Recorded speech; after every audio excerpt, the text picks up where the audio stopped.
The desert sun hung merciless in the afternoon sky when Jacob Marsh found the girl dying beneath the cottonwood tree. He'd been riding the northern boundary of his ranch, checking fence lines like he did every Thursday, his mind occupied with thoughts of cattle and winter feed and the empty cabin waiting for him at day's end. 3 years since Sarah's death, and the silence still pressed against him like a physical weight.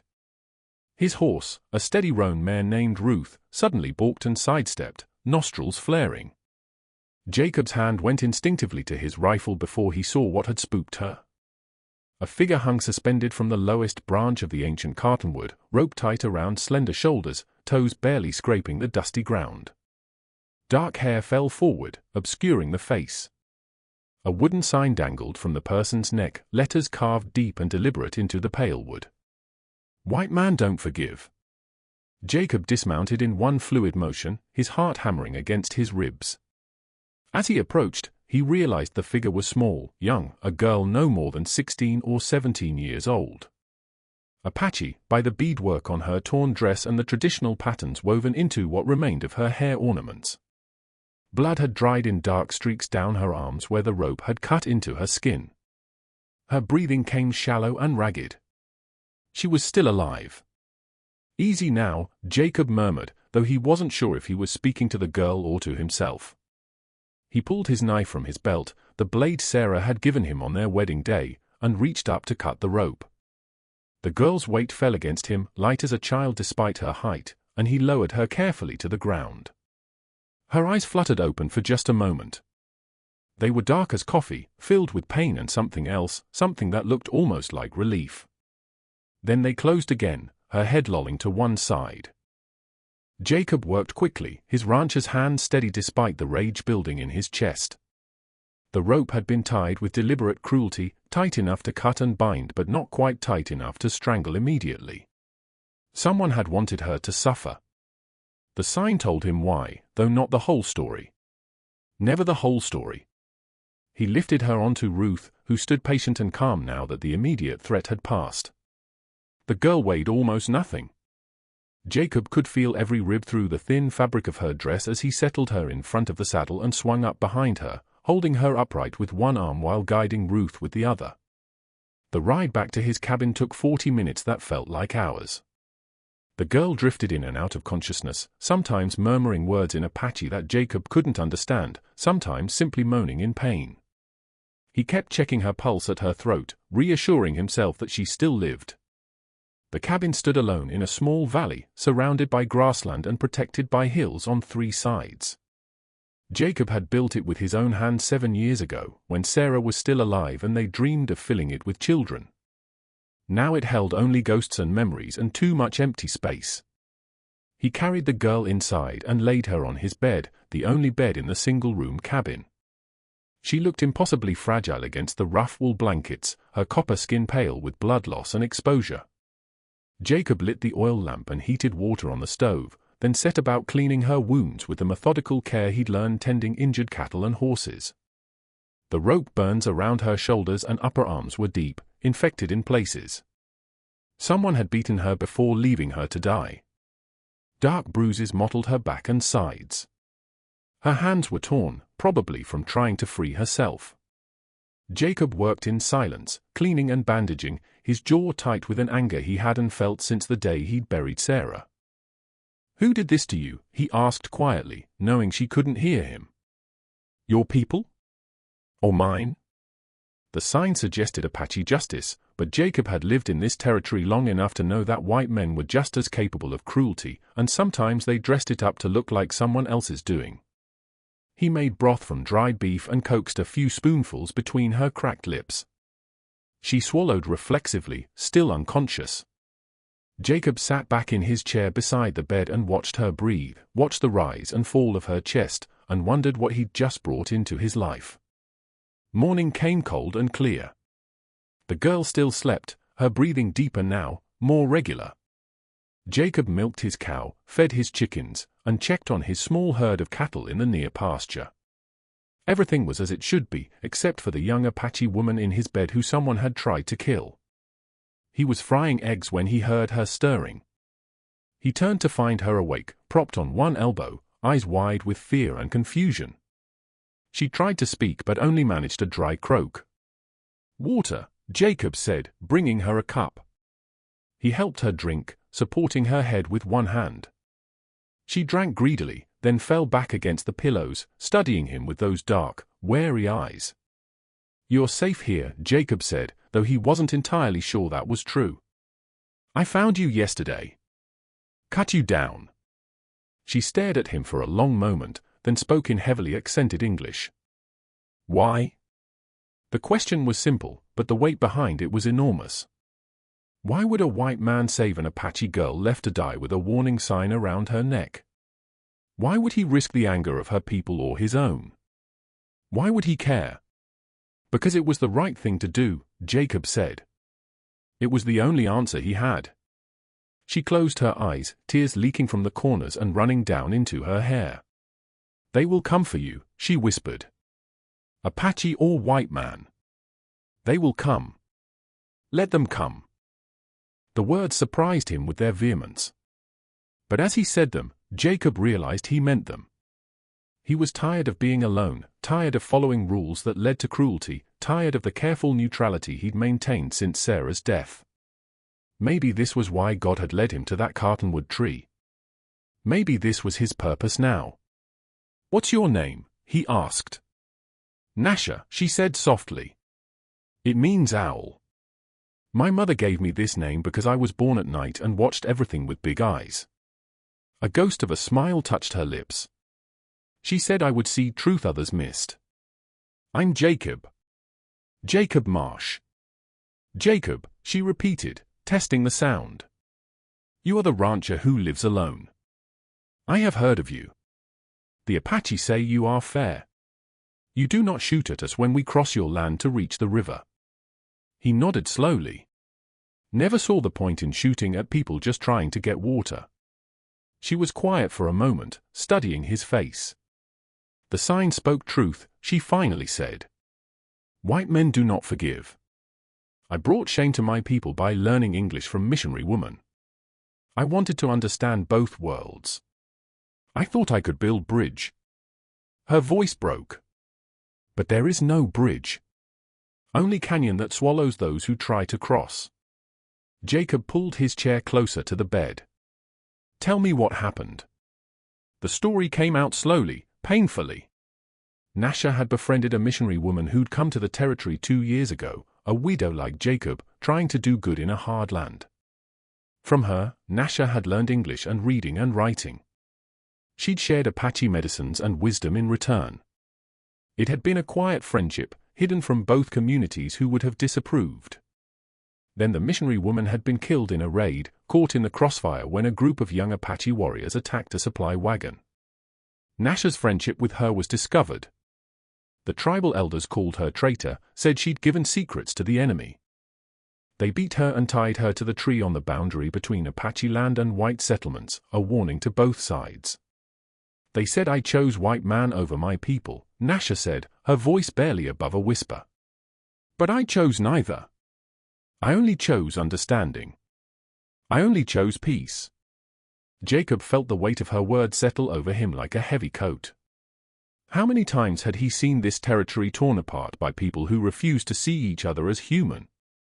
How many deaths, how much suffering, all because fear was easier than understanding? "You'll stay here," he said. "Until you're healed.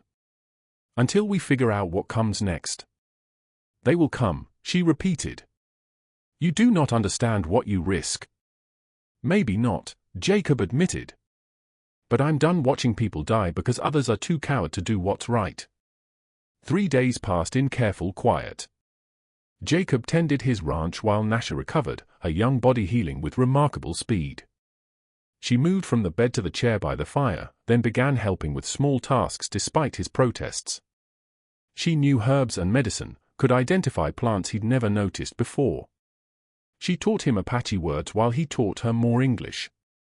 They existed in a strange bubble of peace, both knowing it couldn't last. The bubble burst on the 4th day when Sheriff Tom Brennan rode up with 3 deputized townsmen.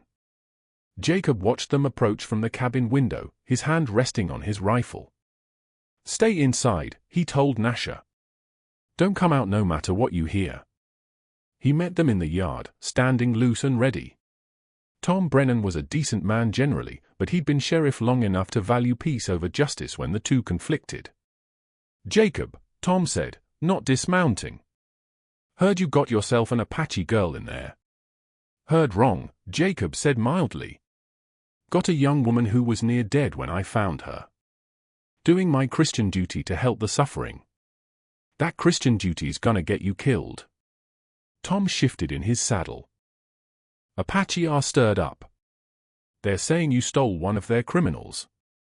Meanwhile, half the town's saying you're harboring a savage who probably helped kill settlers." "She's 16 years old and was left to die for learning English," Jacob said, his voice hard. "That make her a criminal in your book, Tom." "Don't matter what's in my book. Matters what's in theirs." Tom jerked his head toward the hills. "You need to turn her over. Let us take her to town, figure this out proper like." "No." The word hung in the air like a thrown stone. Tom's face darkened. "That ain't a request, Jacob. I got authority here. And I got property rights. She's on my land, under my protection. You want her, you'll have to come through me." One of the deputized men, a hothead named Carson, reached for his gun. Jacob's rifle came up in one smooth motion, aimed at Carson's chest. "I wouldn't," Jacob said quietly. Tom held up a hand. "Easy, boys. Jacob, be reasonable. You're one man. You can't fight the whole territory. Watch me." They stared at each other for a long moment.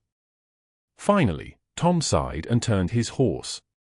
"You got 24 hours to come to your senses," he said. "After that, I can't protect you from what comes next." Jacob watched them ride away, his heart pounding but his hand steady. Behind him, he heard the cabin door open. Nasha emerged, her face pale but resolute. "You should not have done that," she said. "Probably not," Jacob agreed. "But I did. And I'd do it again." She looked at him with something new in her eyes. Not just gratitude, but recognition. Understanding. In Apache, we have saying, "Goyakla bida ainalgo." It means one who yon stands alone. It is what we called Geronimo before he became war chief. He stood alone against those who wanted peace with white man. Now you stand alone against both our peoples. "I'm not trying to start a war," Jacob said. "Just trying to stop one girl from dying." "Sometimes," Nasha said softly, "they are same thing." That night, they came. Jacob heard them before he saw them, the soft sound of unshod horses moving through grass. He'd been expecting it, had sent Nasha to hide in the root cellar despite her protests. He stood in his doorway with his rifle and watched as shapes materialized from the darkness. 5 Apache warriors, painted for war, led by a man Jacob recognized. Gray Hawk, a respected elder and fierce protector of Apache traditions. They stopped 20 yards from the cabin, forming a loose semicircle. Gray Hawk spoke in Apache, his voice carrying clearly in the night air. Nasha had taught Jacob enough that he caught some words. "Traitor. Shame. Justice. She's under my protection," Jacob called out in English. "I won't let you take her." Gray Hawk switched to English, his accent thick but understandable. "White man meddles in Apache justice. This is not your affair." "Made it my affair when I cut her down," Jacob said. "You want to punish someone for learning English, for trying to build peace? Then you're no better than the white men who shoot Apache children for being born Apache." Silence stretched between them. Jacob could feel sweat running down his back despite the cool night air. His finger rested light on the rifle trigger. He was a good shot, could probably take down 2 or 3 of them before they reached him. But 5 was too many. They'd kill him and take Nasha back to finish what they'd started. "You know what they did?" Gray Hawk asked suddenly. "The missionary woman your Nasha loved? She gave map to soldiers. Map showing winter camp. 17 Apache died in raid. Children. Elders. Nasha's friendship made this possible. Jacob felt the words hit him like physical blows. He'd known there had to be more to the story, but this changed things. Or did it? Did Nasha give her the map? He asked. No. But her trust did. Her foolish belief that white man could befriend. Then punish the missionary woman. Oh wait, she's already dead. So now you're punishing a girl for trusting someone who betrayed that trust. Jacob lowered his rifle slightly. I lost my wife 3 years ago to fever. We'd had a child, a son, who died 2 days after birth. Sarah never recovered, body or spirit. I found myself alone in a world that didn't make sense anymore. And you know what I learned? Punishing innocent people for the crimes of others don't bring back the dead. It just makes more dead. Grey Hawk sat silent on his horse for a long moment. When he spoke again, his voice was quieter. You a widower? Like missionary woman? Yes. And still you risk death for girl who is nothing to you. Jacob thought about that. About Nasha's dark eyes and her determination to understand both worlds. About the way she'd taught him to see plants he'd walked past for years without noticing. About the sound of another voice in his cabin after 3 years of silence. She ain't nothing to me, he said quietly. She's everything that's good in this world trying to survive in the bad. And I'm done watching good things die. Grey Hawk conferred with his warriors in low voices. Finally, he turned back to Jacob. Apache have saying. He who saves life owns life. You cut rope, white rancher. You own her life now. You're responsible for her choices, her actions, her honor. If she brings more death to Apache people, we come for you both. Understand? I understand, Jacob said. She is dead to Apache. She cannot return.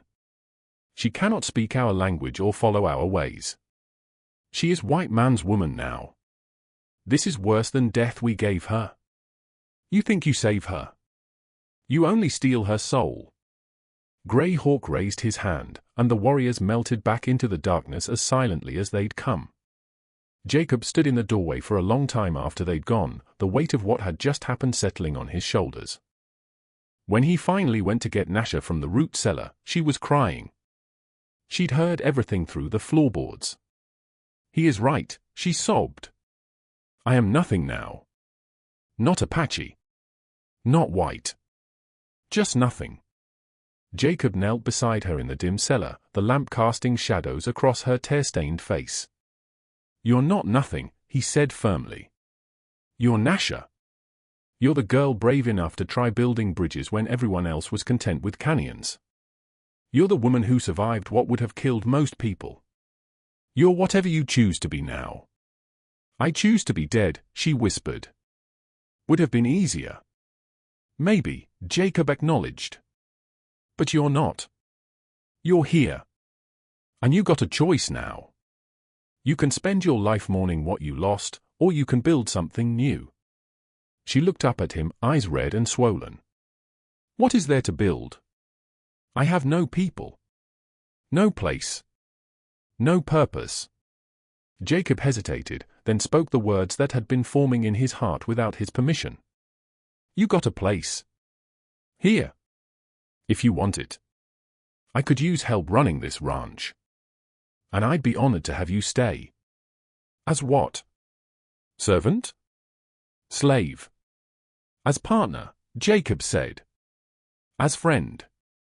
As whatever you want to be. Something shifted in her expression. Hope, maybe, or the beginning of it. White Town will not accept this. Sheriff will return. Let him, Jacob said. I meant what I told Grey Hawk. I'm done watching good things die. The town came 2 days later. Not just Sheriff Brennan this time, but a delegation. The mayor, the preacher, a dozen prominent citizens. They found Jacob and Nasha working together in the corral, breaking a young horse to saddle. Jacob saw them coming and handed the lead rope to Nasha. Keep working, he said quietly. Show them you're not scared. Mayor Whitmore, a portly man with impressive side whiskers, took the lead. "Mr. Marsh, we need to have a serious conversation about your situation here." "My situation is I'm running my ranch," Jacob said, not leaving the corral. "Same as always." "You're harboring an Apache," Carson, the hothead deputy, spat. "We got rules about that." "Show me the rule says I can't give shelter to someone in need." Preacher Davidson, a thin man with kind eyes, stepped forward. "Jacob, we know your heart is in the right place. But you're putting yourself in terrible danger. You're putting all of us in danger." The Apache could see this as an act of war. "Already settled that with Grey Hawk," Jacob said. "They've given up claim to her. She's under my protection now." "Your protection?" Mayor Whitmore sputtered. "You're one man. You can't protect her from everything that's coming. The whispers, the hatred, the violence. People in this town lost family to Apache raids. They're not going to accept her presence. Then I guess people in this town are gonna have to examine their consciences," Jacob said flatly. "Because she ain't going nowhere." "We could force the issue," Carson said, hand on his gun. Jacob's eyes went hard. "You could try." The standoff might have turned ugly, but Nasha did something unexpected. She walked calmly out of the corral, approached the group of men, and stood beside Jacob. "My name is Nasha," she said in clear English. "I am Apache. I am 16 years old. I have never killed anyone. I have never stolen anything. I have never harmed any white person. My crime was friendship with missionary woman who betrayed my people. For this, my people tried to kill me. Now you want to finish what they started. Why? What have I done to you?" The directness of her question seemed to stun them. Preacher Davidson looked ashamed. Even Carson had the grace to look away. "You're Apache," someone muttered. "That's enough." "No," Nasha said firmly. "That is not enough. That is excuse. That is hate dressed as justice. If you judge all Apache by worst Apache, then I must judge all white men by worst white men. The ones who killed my grandfather. The ones who raped my cousin. The ones who burned our winter food and left children to starve. Should I hate you all? Should I want you dead?" "That's different," Carson started, but Nasha cut him off. "It is not different. It is exactly same. Hate is hate. Murder is murder. Jacob Marsh saved my life because he is good man who follows true God, not God of hate and fear. If you are Christians like you claim, you do same. If you are not, then stop pretending." The silence that followed her words was profound. Mayor Whitmore cleared his throat several times before speaking. "Well," he said finally. "Well, I suppose we may have been hasty. But Jacob, you understand this is complicated. People have feelings about these matters." "People have feelings," Jacob agreed. "But feelings don't justify murder. You can go back to town and tell everyone that Nasha is under my protection. Anyone has a problem with that can come speak to me directly." "Fair enough." It wasn't really a question. One by one, the delegation mounted their horses and rode away. Only Preacher Davidson lingered. "You're doing a good thing, Jacob," he said quietly. "A hard thing, but good. Sarah would have been proud." Jacob felt his throat tighten at the mention of his wife's name. "Thank you, Preacher." After they'd all gone, Nasha turned to Jacob with shining eyes. "You let me speak. You did not try to protect me by silencing me. Figured you earned the right to speak for yourself," Jacob said. "Besides, you did better than I would have." She smiled then, the first real smile he'd seen from her. It transformed her face, making her look young and hopeful despite everything she'd endured. "I choose to stay," she said. "I choose to build new life here. With you." The words hung between them, heavy with meaning neither was quite ready to name. The weeks that followed were hard but good. Nasha proved remarkably skilled at ranch work, her Apache training serving her well. She could track animals, predict weather, and work leather better than any white woman Jacob had known. She taught him to make medicines from plants, to read signs in nature he'd never noticed, to move quietly through the world. In return, he taught her more English, taught her to read from Sarah's old Bible, taught her the ways of cattle and horses and Christian prayer. They worked side by side from dawn to dusk, and in the evenings they sat by the fire and talked about everything and nothing. Slowly, tentatively, something grew between them. Not the passionate love he'd had with Sarah, but something different.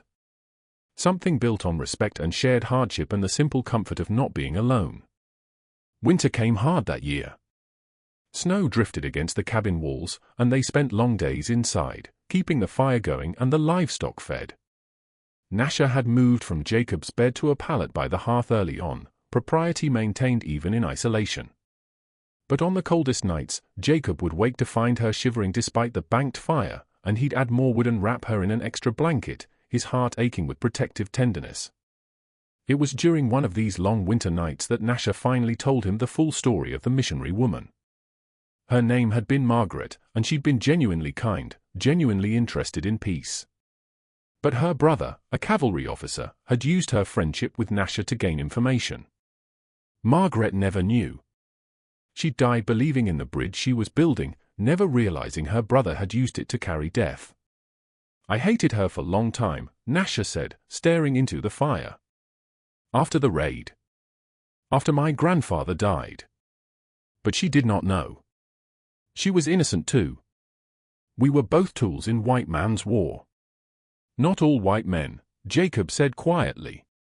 She looked at him with infinite sadness and infinite hope. No.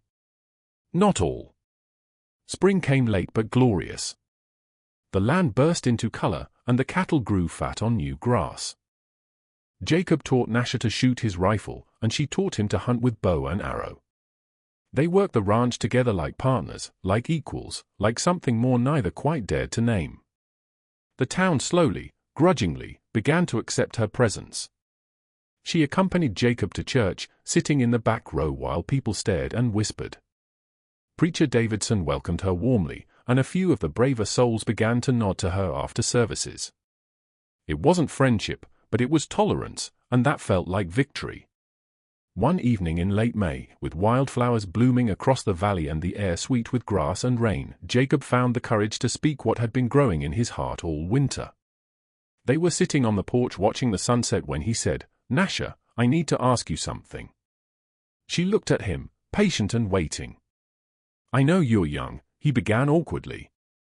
"And I know I'm just a rancher with more past than future. But these months with you, they've been the happiest I've had since Sarah died. You brought life back to this cabin, back to me. And I was wondering if maybe you'd consider making it permanent. If you'd consider becoming my wife." She was quiet for so long he thought he'd made a terrible mistake.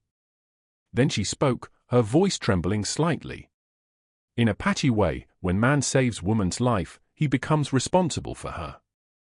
But this is not what you offer, is it? You do not offer responsibility. You offer partnership? Choice. Love. Yes, Jacob said simply.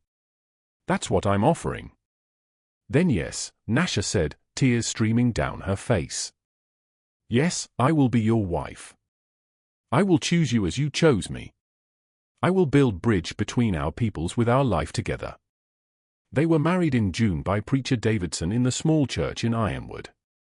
Half the town came out of curiosity, the other half stayed away in protest. Jacob didn't care.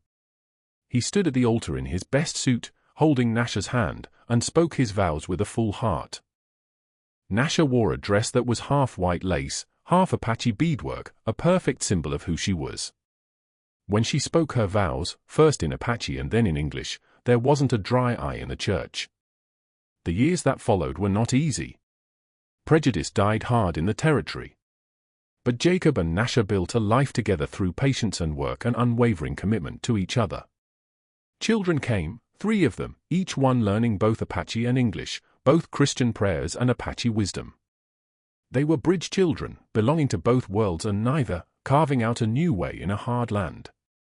The ranch prospered.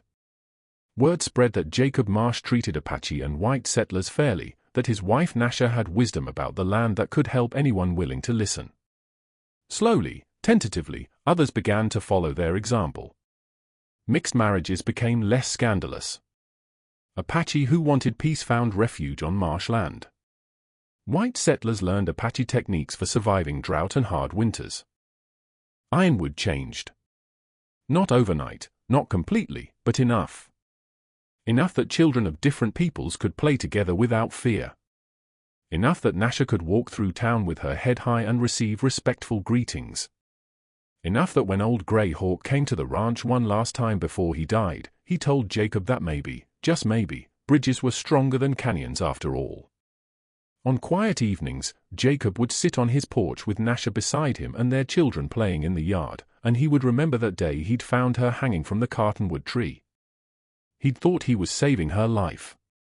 But really, they'd saved each other. Two people who'd lost everything, building something new from broken pieces. The sign had said, "White man don't forgive." But forgiveness, Jacob had learned, wasn't something one people owned. It was something two people chose, over and over, day after day. It was the hardest work he'd ever done. And the most worthwhile.